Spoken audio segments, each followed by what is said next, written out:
Serial Squid Game bukan hanya memberikan tontonan yang menegangkan, tapi juga pesan kelam yang merefleksikan pahitnya dunia nyata.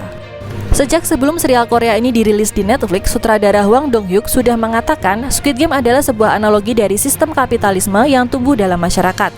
Hal ini pun bisa dibuktikan dari kisah dan latar belakang para karakternya. Nah, berikut ini adalah 6 hal dari Squid Game yang menggambarkan pahitnya kenyataan dalam kehidupan nyata. Yang pertama, sulitnya keluar dari kemiskinan apalagi jika terjerat hutang. Seluruh peserta dalam survival game adalah orang yang terjerat hutang besar. Mereka merasa tak ada jalan satupun untuk bisa melunasi hutang dan memenuhi kebutuhan hidup sehari-hari mereka.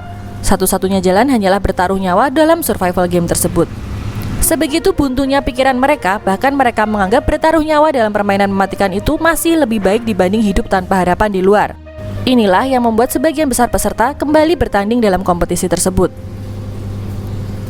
Yang kedua, orang dengan latar belakang berbeda bisa berakhir di tempat yang sama. Gi-hun dan Sang-woo memang tumbuh di lingkungan kumuh yang sama. Namun Sang-woo berhasil memperbaiki hidup karena kecerdasan otaknya. Dia bisa kuliah di kampus paling prestisius di Korea Selatan, yaitu Seoul National University atau SNU. Ia pun bisa punya pekerjaan mapan di perusahaan investasi. Namun karena dia mencuri uang dari kliennya, Sang-woo akhirnya jadi buronan polisi. Kekayaan yang sudah diperolehnya pun hilang dalam sekejap dan membuatnya kembali miskin dan terjerat hutang seperti Gi-hun. Yang ketiga, punya kemampuan yang baik tidak berarti bisa sukses. Kadangkala keberuntungan malah berperan paling penting dalam kehidupan kita. Gi-hun misalnya, dia tidak punya cukup kecerdasan untuk menganalisis permainan. Namun dia selalu berada bersama orang yang tepat. Dalam permainan pertama, dia ditolong Ali. Dalam permainan melompat kaca, dia juga beruntung berada di urutan terakhir. Ini berbeda dengan peserta tukang kaca yang kalau secara logika, dia mestinya sukses dalam bidang permainan yang sangat sesuai dengan keahliannya.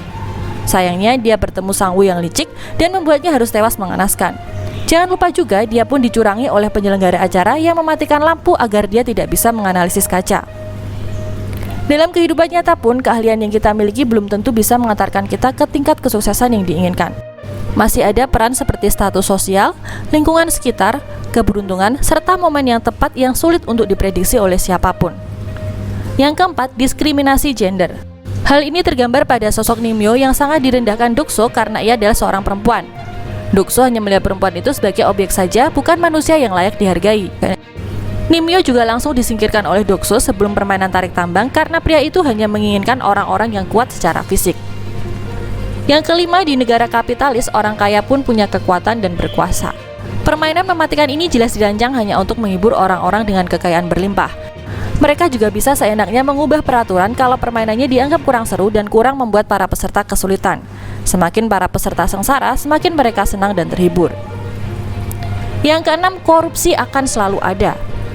Para pekerja dalam kompetisi kelihatannya para staf yang patuh, tapi nyatanya ada saja yang berusaha curang dengan menjual organ tubuh para peserta.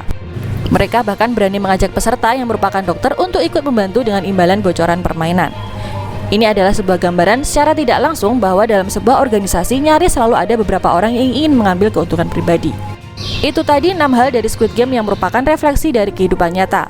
Kalau seandainya Squid Game ini ada di dunia nyata, apakah teman-teman di rumah adalah salah satu